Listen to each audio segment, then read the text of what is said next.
Madame la conseillère d'État, mesdames et messieurs, c'est un plaisir d'être ici. C'est un plaisir surtout d'entendre le mot robotique, que j'ai entendu souvent ce matin.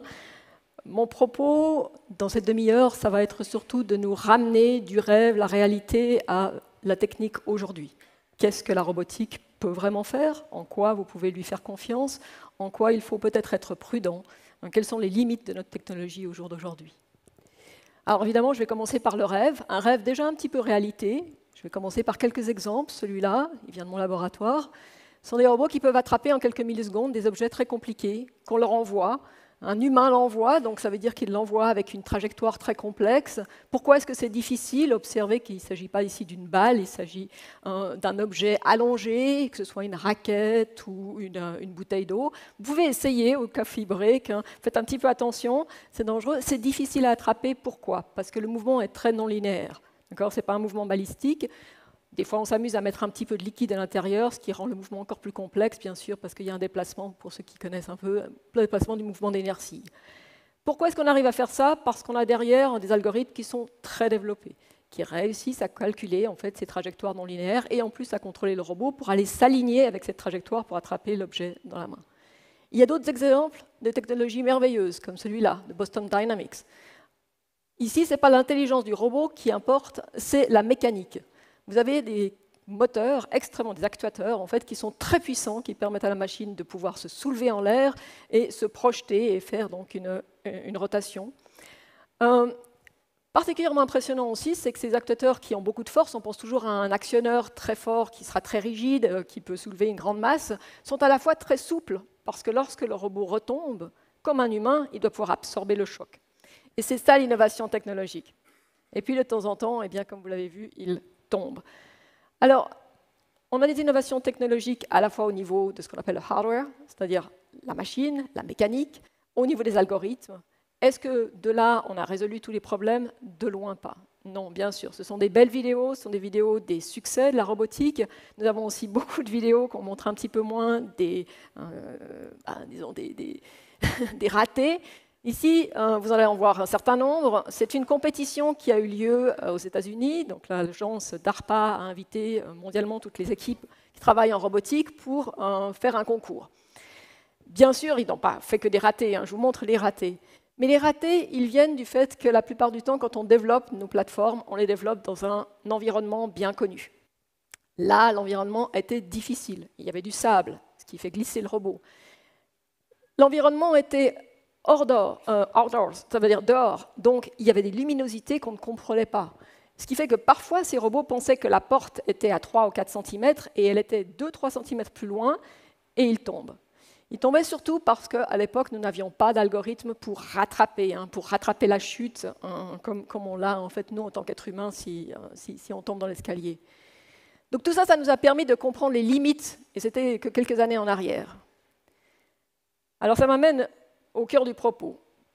Quel robot est-ce qu'on a aujourd'hui qu'on peut commercialiser, industrialiser facilement, sans problème? Bien entendu, il y a ceux qu'on a depuis très longtemps. C'est ceux qui aiment bien être dans un environnement complètement contrôlé, où il n'y a rien qui change, où on peut optimiser les processus autant qu'on le veuille. Donc typiquement, ce sont les chaînes de montage, les déplacements de logistique, etc. Il y a des tonnes d'applications. Vous me direz, mais ça fait 30 ans que ça existe. Oui, il y a eu des progrès. Les progrès à l'heure actuelle ont surtout regardé une problématique à cœur, qui était que jusqu'à présent, l'humain ne pouvait pas côtoyer le robot. Nous avions en fait des règles qui forçaient l'utilisateur d'un robot à mettre un robot dans une cage. Et on pouvait entrer dans la cage au moment où il fallait le réparer, mais au moment où on ouvrait la cage, le robot s'arrêtait. Alors il y a deux problèmes avec ça d'un point de vue économique, je suis sûr que vous voyez tout de suite. Le premier, c'est qu'il faut de la place pour mettre une cage. Le deuxième, c'est qu'au moment où on arrête en fait, le robot, on perd du temps. Et quand on perd du temps, quand on arrête entièrement une chaîne de montage, eh bien, c'est du temps, c'est de l'argent. Donc il y a eu une volonté de voir si on pouvait se débarrasser, entre guillemets, de la cage. Et ça a commencé dans les années 2006 avec la directive Machine, qui a permis en fait, de pouvoir reconsidérer cet environnement, donc de pouvoir permettre à des humains de pouvoir côtoyer des robots, mais le robot s'arrêtait encore, il n'y avait plus une cage physique, mais il y avait une cage virtuelle, par exemple avec des capteurs qui détectent quand l'humain s'approche du robot. Et puis ensuite, on a eu des standards ISO, et le dernier, 2016, qui permet véritablement maintenant un côtoiement de robots à proximité des humains, voire même un humain qui puisse toucher et manipuler le robot. Quels sont les avantages? Bien évidemment, particulièrement pour les PME, on réduit la taille de l'espace de travail entre les robots et les humains. Ensuite, on permet aussi à certains robots de devenir collaboratifs, d'aider l'humain dans ses tâches. C'est ce qu'on voit en fait tout à droite. Un robot qui peut être guidé par l'humain, et ça permet aussi d'apprendre au robot, de lui montrer certaines tâches particulièrement intéressantes lorsque vous avez des petites séries et que vous devez sans arrêt en fait changer la manipulation de certains objets et que vous ne voulez pas refaire appel à l'intégrateur et reprogrammer le robot. Donc tout ça, c'est de l'existant, c'est déployable, mais bien entendu, pour réussir à ça, la première chose qu'il fallait trouver, rassurer, c'est qu'est-ce qui se passe si le robot génère un impact sur l'humain. Parce qu'on sait que ce sont des machines qui sont puissantes et généralement rigides par construction, puisque c'est du métal. La première approche qui avait été prise, et qu'on trouve encore un petit peu, c'est le robot s'arrête dès qu'il détecte un contact. Ça veut dire que le robot a des capteurs de force, il peut mesurer la force qu'il a. Alors bien sûr, il déplace une charge, donc il mesure déjà une force due à la charge, mais ça, généralement, il sait quelle est la force due à la charge. Et si jamais il sent une force, donc un impact dû à quelque chose d'autre, que ce soit parce qu'il a touché un pilier ou parce qu'un humain l'a touché malencontreusement, alors il s'arrête. Mais il y a un danger à s'arrêter, et on le voit ici. Si on s'arrête et qu'on coince, qu'on coince l'humain, ce qui peut arriver. Alors là, c'est le cas extrême, mais souvent, ça va être plutôt un doigt qui risque d'être coincé. En fait, on s'est aperçu que c'est beaucoup plus grave qu'un impact bref. Un impact bref, bon, ça fait mal, mais il est rare qu'on perfore un organe. Un impact soutenu pendant une période de temps, là, peut donner des dommages beaucoup plus graves.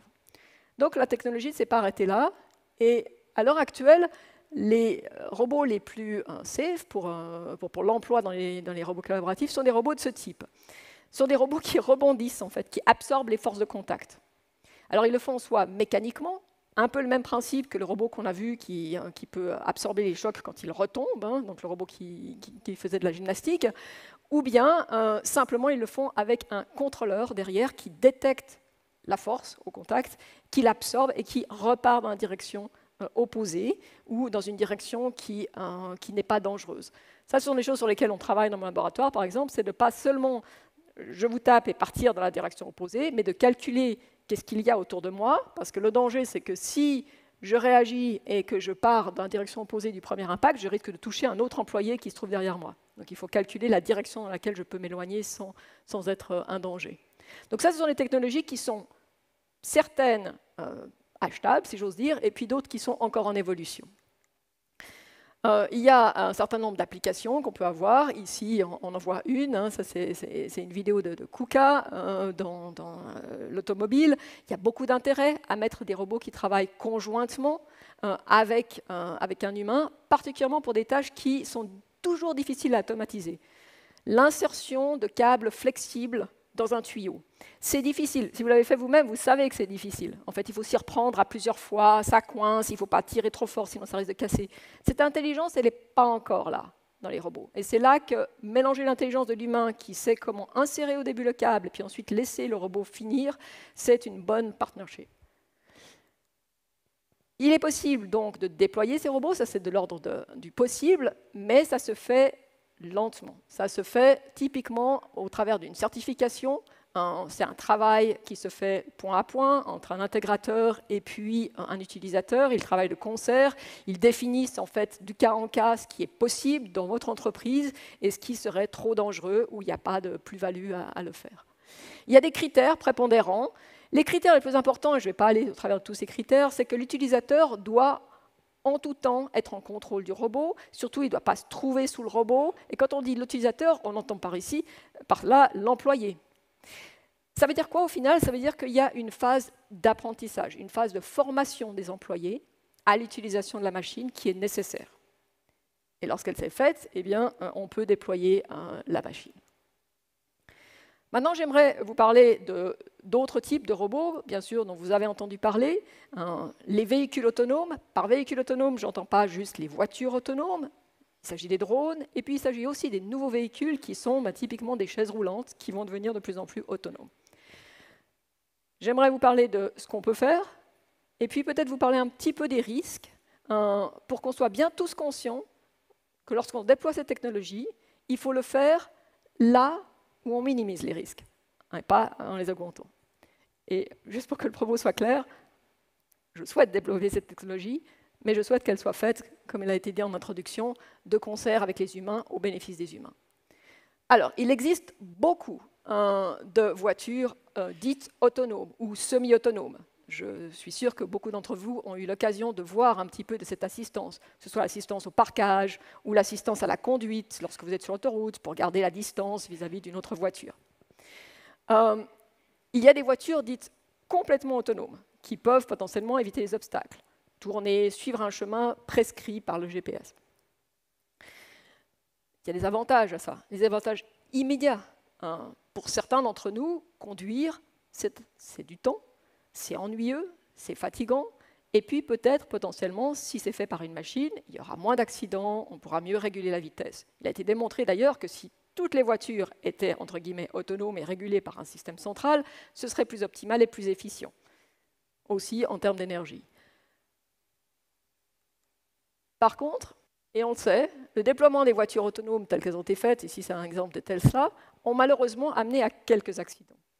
Pas énormes, mais ça a amené à des accidents. Ce qui a choqué le public, c'est deux choses. La première, c'est qu'on ne s'attendait pas à avoir des accidents, mais la deuxième, c'est surtout que ces accidents sont un peu aberrants.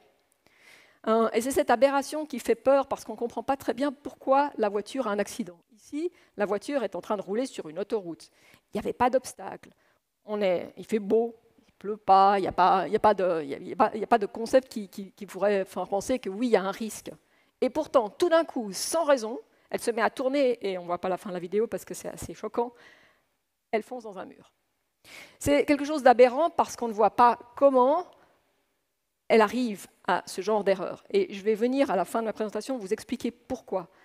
Pour pouvoir comprendre pourquoi une machine fait une erreur comme ça, il faut comprendre ce que voit la machine. Et ce qu'elle voit, ce n'est pas ce que vous voyez. Elle n'a pas vos yeux. Elle n'a pas non plus votre compréhension du monde qui l'entoure. Les drones. Les drones sont très importants. C'est une technologie qu'il faut exploiter. C'est utile à bien des égards. Ça nous permet, par exemple, de transporter très rapidement des médicaments à des endroits qui sont difficilement atteignables par la route. Ça nous permet aussi d'exploiter un environnement que nous n'avons pas pour la surveillance, pour pouvoir estimer le trafic routier, pour pouvoir estimer aussi si nos cultures grandissent bien. Il y a plein d'intérêts à avoir des drones. Ça nous permet d'avoir une vue différente du monde et une avancée de la technologie que je plébiscite. Mais, et comme vous le savez, il y a eu aussi quelques accidents. Ici en Suisse, on a eu quelques accidents, des drones qui ont été déployés par la Poste.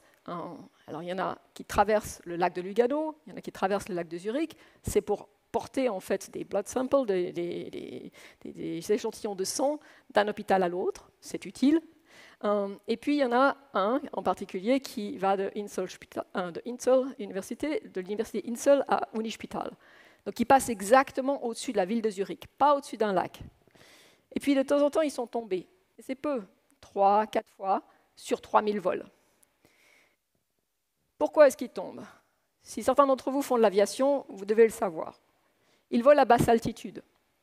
S'il y a un quelconque problème, que ce soit un problème électrique, ils perdent le GPS ou ils perdent un tout petit peu de la portance, eh bien on tombe très très rapidement. On a peu de temps pour se rattraper. Même si on ouvre le parachute, la chute est très rapide. Donc ça va arriver. C'est une réalité. Ça ne veut pas dire qu'il faut arrêter de déployer les drones. Simplement, il faut savoir que ça, c'est un risque supplémentaire. Le comité d'experts qui a regardé les raisons de la chute a fait des recommandations techniques. Puis une des recommandations, c'était d'augmenter l'alarme sonore. Parce qu'il faut savoir que quand le drone tombe, il va se mettre à faire un bip, bip, bip, et puis une alarme sonore. Oui et non. Imaginez-vous que vous soyez dans la rue, puis vous entendez un bip, bip, bip, puis que vous levez la tête, puis tout d'un coup, vous avez quelque chose qui vous tombe dessus. Je ne suis pas sûre que le fait d'entendre le bip, bip, bip va suffire à avoir la bonne réaction. Donc, Là, c'est peut-être là qu'il faut aussi, en tant que société, on travaille de concert. Soit on fait comme on le fait avec l'automobile, c'est-à-dire qu'on forme nos enfants, nous tout le monde, au danger qu'une voiture représente dès le début et à savoir comment s'en prémunir, regarder à gauche, à droite, mais s'il faut commencer par regarder au-dessus de soi tous les matins, ça va être un petit peu difficile. Ou alors, on fait le choix de faire voler ces drones à des endroits, disons, c'est mon humble avis, en tout cas pas au-dessus des villes. Alors, on peut en débattre, mais je pense qu'à un moment donné, pour qu'une technologie soit bien utilisée au service de la société, il faut aussi en comprendre ses forces et ses faiblesses. Les derniers types de robots que vous allez voir bientôt, et vous ne saurez pas forcément que ce sont des robots, ce sont des petits robots utilitaires. Alors évidemment, ceux-là, vous allez reconnaître, si vous les voyez, c'est des voitures de service, vous allez bien sûr les reconnaître comme des robots, mais les premiers robots qui vont apparaître sur les trottoirs de tous les jours, ce sont les chaises roulantes. Il y a un intérêt évident à le faire. Si vous avez aidé un jour quelqu'un en chaise roulante, vous avez dû vous apercevoir à quel point c'est difficile de la manœuvrer. En particulier lorsqu'il faut passer des portes ou des portes d'ascenseur. C'est difficile aussi pour la personne qui est sur la chaise roulante. Il y a un intérêt, c'est comme pour la voiture qui doit se parquer, où c'est difficile le parquage, et bien c'est difficile aussi de parquer, entre guillemets, une chaise roulante. Donc il y a un intérêt à le faire. Peut-être certains d'entre vous ont vu ce robot. Donc ça, c'est un robot déployé par mon laboratoire qui a navigué pendant plusieurs mois au centre-ville de Lausanne. Il est complètement autonome. C'est en fait c'est pas une chaise roulante, c'est fait pour les handicapés, ça soutient des personnes qui auraient perdu la mobilité des jambes. Et là, le robot est muni de différents capteurs et ça lui permet d'éviter en fait l'ensemble des piétons. On l'a déployé volontairement dans des environnements difficiles, tels que le marché. Pourquoi c'est difficile, le marché de Lausanne? Parce qu'il y a plein de gens, d'une part, il y a plein de gens différents. Vous avez des enfants, des personnes âgées, des adultes, vous avez des gens des fois en bicyclette, vous avez même des petites voitures, vous avez des gens qui marchent très vite, vous avez des gens au contraire qui s'arrêtent, voire qui font demi-tour. Donc il y a vraiment le besoin de pouvoir être très réactif. On l'avait aussi déployé au marché de Noël, qui est encore plus difficile, parce que c'est de nuit et les capteurs fonctionnent un petit peu moins bien, je vous montrerai ça dans une minute. Mais nous avons pu montrer que le robot évite très bien tous les obstacles. Donc au jour d'aujourd'hui, le déploiement de robots dits de service de ce type est potentiellement possible. Il y a un certain nombre de standards sur lesquels on peut s'appuyer. Ces standards vont réguler des choses telles que la limitation en vitesse. Ils varient, ils ne sont pas tous les mêmes, suivant si on est en Europe, en Grande-Bretagne, au Japon ou aux États-Unis, mais en général, ils ont des valeurs de vitesse qui vont varier entre 6 km/h et 8 km/h au maximum. Bas, beaucoup plus bas que nos zones 20. Okay. Et puis, ils ont des normes de contrôle, des designs sur des guidelines sur le design, typiquement pas de protubérance, des choses comme ça. Il y a quand même un certain nombre de critères qui sont potentiellement insuffisants à l'heure actuelle dans les standards, et il y a du travail qui se fait au niveau de IEEE pour déterminer en fait, les dangers qui sont spécifiques à une foule dans l'espace public. C'est ce que j'ai mentionné avant. C'est le fait que le comportement des gens est un petit peu erratique dans une foule, surtout quand ils sont au marché. Et pour l'instant, nos robots sont très réactifs, mais n'ont pas beaucoup d'intelligence. Ils ne modélisent pas la foule, ils ne modélisent pas le piéton, ils ne modélisent pas l'enfant qui risque de traverser, ils ne modélisent pas la personne âgée qui est plus lente dans son mouvement. Donc là, à mon humble avis, déployer ces robots tout de suite dans des environnements denses est un peu prématuré. Une chose qui leur manque en particulier, c'est ce que nous avons vu avant, c'est la capacité d'absorber le choc cinétique. Vous allez voir ici des vidéos qui estiment l'impact lorsqu'un robot percute, involontairement bien entendu, un adulte ou un enfant. Ces études ont été faites dans la Crash Test Facility, donc ce qui est utilisé de manière standard par l'industrie automobile à Berne, avec les mêmes capteurs, avec les mêmes mannequins. Quand on calcule en fait le risque d'accident grave lors d'un impact de ce type, on s'aperçoit que même lorsque l'on est dans les vitesses de limite légales, pour un enfant, la probabilité en fait, d'avoir une fracture crânienne est assez importante, même très importante. Elle n'est pas négligeable. Pourquoi? Parce que la plupart de ces robots sont à la hauteur en fait, de la tête et donc l'enfant va le prendre soit directement dans la poitrine ou dans la tête. Pour les adultes, il y a aussi un risque non négligeable, mais qui est dû généralement à la chute qui est secondaire. Donc ça impacte beaucoup plus les personnes âgées qui souvent chutent. Et dans ces cas-là, bien sûr, les risques sont assez importants. Alors, que faire? Est-ce que ça veut dire qu'il ne faut pas déployer ces robots?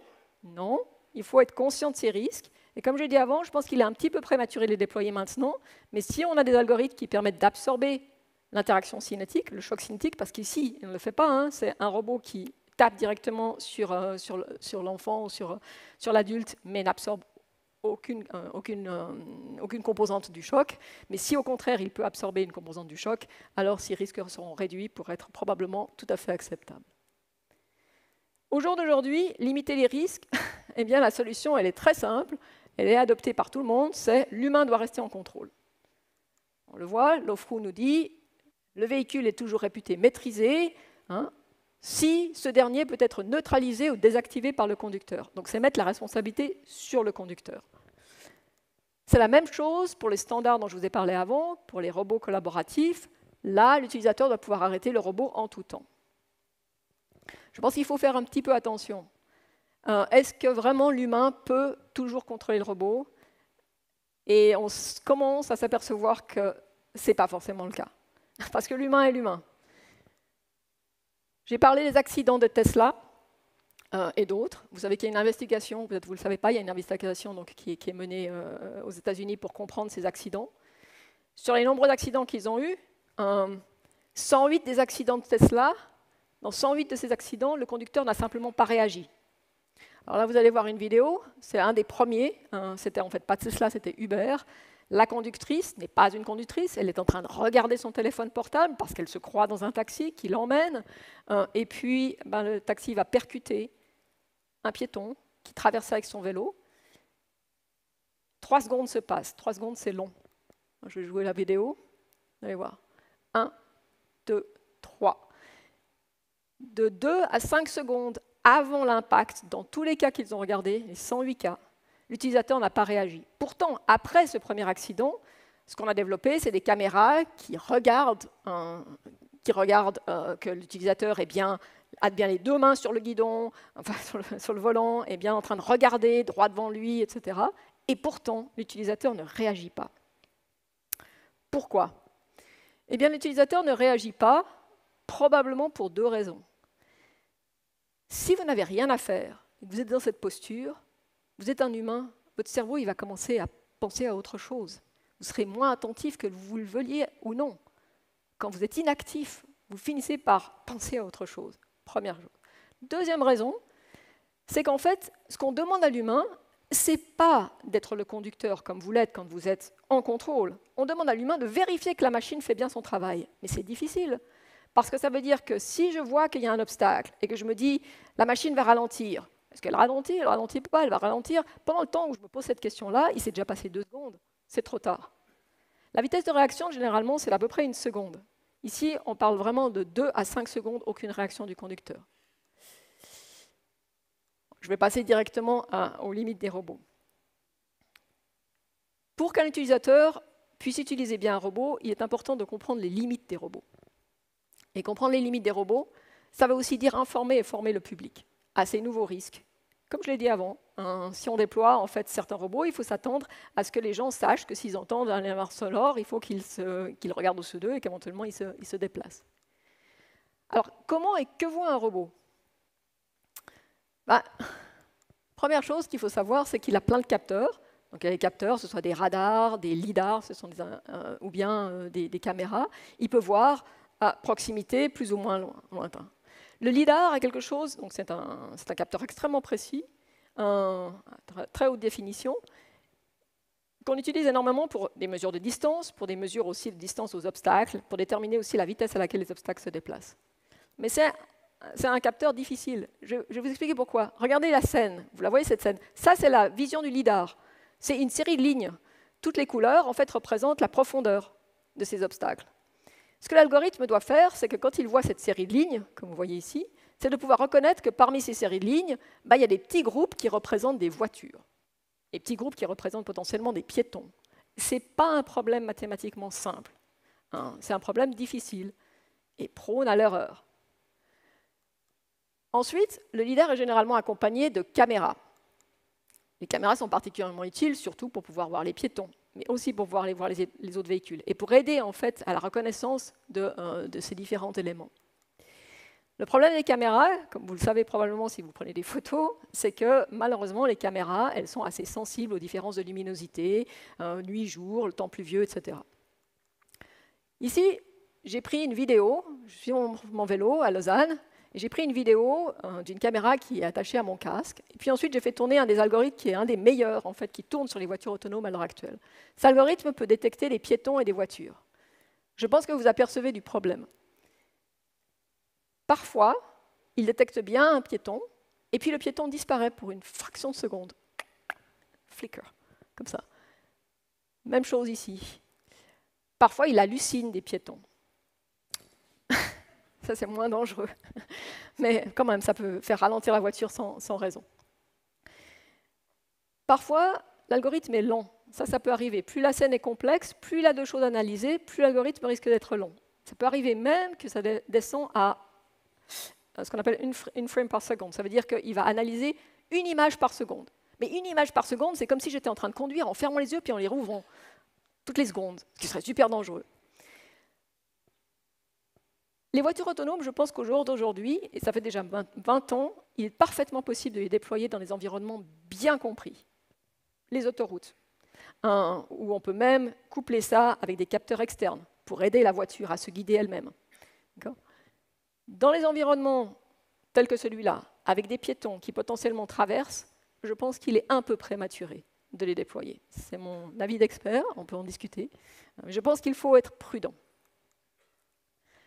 Ça ne veut pas dire que la technologie ne peut pas être déployée tout de suite ou dans un court terme. Il faut y aller lentement en réfléchissant bien à là où on peut la déployer, le faire, là où il faut attendre un petit peu et travailler de concert avec les chercheurs. Je finirai juste en vous montrant quelques exemples de recherche en cours qui sont un peu l'avenir, auquel je crois fermement. Première, c'est bien sûr toutes les technologies pour la prosthétique, pour aider les personnes qui ont perdu des membres ou perdu la mobilité.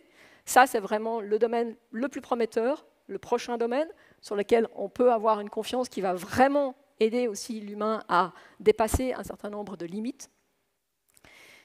Il y a aussi des robots amusants, comme celui-là, un peu lent, mais qui pourront peut-être aider, point de vue ménager.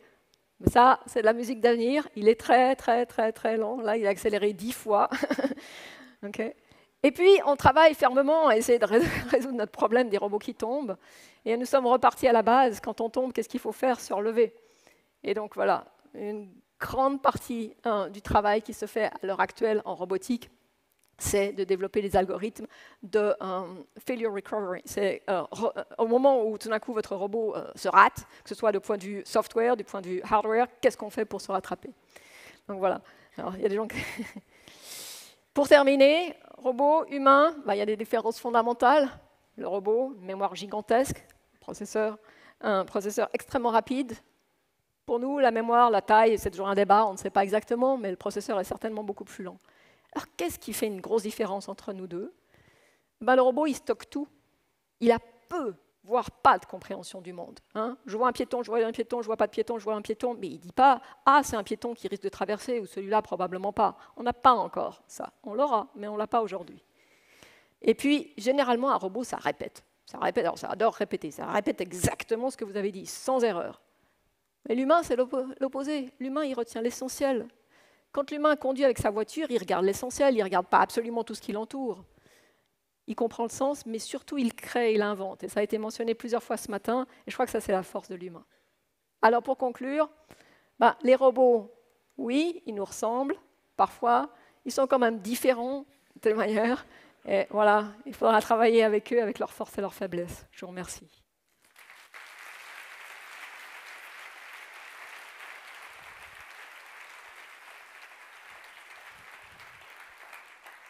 Merci Aude Billard pour cette passionnante intervention qui amène aussi son lot de questions. J'aimerais parler un peu de vous. Vous êtes élu socialiste au Grand Conseil vaudois. Les robots vont condamner certains métiers. Est-ce qu'on peut être socialiste et promouvoir l'arrivée des robots? Bon. Alors tout d'abord, pour mes quelques collègues, anciens collègues du Conseil communal et ceux du Grand Conseil, vous savez très bien que je ne mets pas d'étiquette sur les gens, quel que soit le parti, ce n'est pas ce qui m'importe. Maintenant, Le côté social, hein, c'est vrai, je pense qu'il a été retranscrit hein, dans ma présentation. Il m'importe parce que la technologie, elle est là vraiment pour nous aider. Depuis toujours, nous ne serions pas ici sans technologie. Moi, je serais probablement au lavoir, certains d'entre nous seraient en train de labourer les champs. Bon, j'exagère, mais véritablement, elle est là pour nous aider, la technologie. Mais c'est aussi pour ça que j'ai choisi ce propos aujourd'hui. C'était pour vous montrer les forces, mais aussi les limites. Pour éviter qu'on ait un rejet de la technologie par des gens qui ne comprennent pas forcément ses forces et ses faiblesses, pour l'utiliser là où elle est bonne, à bon escient, pour notre société de manière générale. Donc je pense que ce n'est pas incompatible. Et avec vous, Aude Biard, la Suisse se profile dans le secteur de la robotique. Qu'est-ce qu'elle a à offrir de plus que d'autres grandes puissances comme la Chine, les États-Unis? Là, je vais peut-être manquer de modestie, mais je pense qu'on peut être assez fier en Suisse. Peut-être je vais prendre juste quelques exemples. Nous avons un certain nombre d'universités qui sont connues mondialement. Bon, je vais le dire, l'ETH Zurich, le PFL, aussi l'Université de Zurich, de Bâle, l'Université de Genève ou de Berne pour certains domaines. Et nous sommes 8 millions d'habitants. Vous prenez n'importe quelle ville aux États-Unis. Je vais prendre Boston. Si vous connaissez, il y a une université très connue, c'est la plus grande, hein, le MIT. Mais c'est tout. Il y en a une pour le double du nombre d'habitants. En proportion du nombre d'habitants, la qualité de la recherche qui se fait ici, elle est phénoménale. La qualité de la formation aussi. Mais vous le savez, hein, tout le monde, presque, a une formation de base, que ce soit un apprentissage et une formation technique très solide. Quand même, je pense qu'on peut être fier. Il y a toujours des améliorations qu'on peut faire, mais je pense qu'on peut être fier pour avoir beaucoup voyagé et vécu dans d'autres pays. Donc on a une formation très solide, même si on peut l'améliorer, ça a été dit très justement, on peut améliorer les compétences techniques. Il y a ça. Au niveau des startups, du transfert de technologie, c'est incroyable le nombre de startups qu'on a. Et c'est d'autant plus incroyable que comparé à la Chine, aux États-Unis, on leur donne relativement peu de moyens. Moi, j'en ai 3 qui sont sortis de mon labo. Ce n'est pas un reproche. Mais j'ai un doctorant, par exemple, qui a créé une entreprise en Chine. Il a tout de suite reçu 2, 40, 200 millions. Il avait 50 employés après une année et demie. Ici, les startups que nous avons créées, c'est beaucoup plus lent. Mais elles survivent bien. Pourquoi? Parce que ça veut dire que la technologie, d'abord, elle est à la pointe de la recherche, puis en plus, elle est très proche d'être transférable. Et donc, même avec peu de moyens, on arrive à la transférer. Donc, je pense que vraiment, à ce niveau-là, on a un écosystème unique. Une autre chose, et ça c'est peut-être le côté politique, je pense que la force de la Suisse, c'est ce partenariat qu'on a sans arrêt entre le grand public, finalement le fait qu'on ait un parlement pour juste 800 000 habitants, je veux dire 1 million, à nouveau, repensez à Boston. Hein. Boston, il devrait avoir un parlement avec quoi? Avec 1000, 2000 personnes. Ils n'ont pas ça. On a un parlement qui prend des décisions raisonnables, régulièrement, en écoutant et en s'informant, en étant très proche de toutes les personnes, tous les key players. Quoi. Et ça, je pense que c'est aussi une énorme force. On dit qu'on avance lentement, je ne suis pas sûre. Je pense qu'on avance prudemment et intelligemment. Voilà. Merci Aude Biard. Et pour ce souvenir, hein, on va vous applaudir.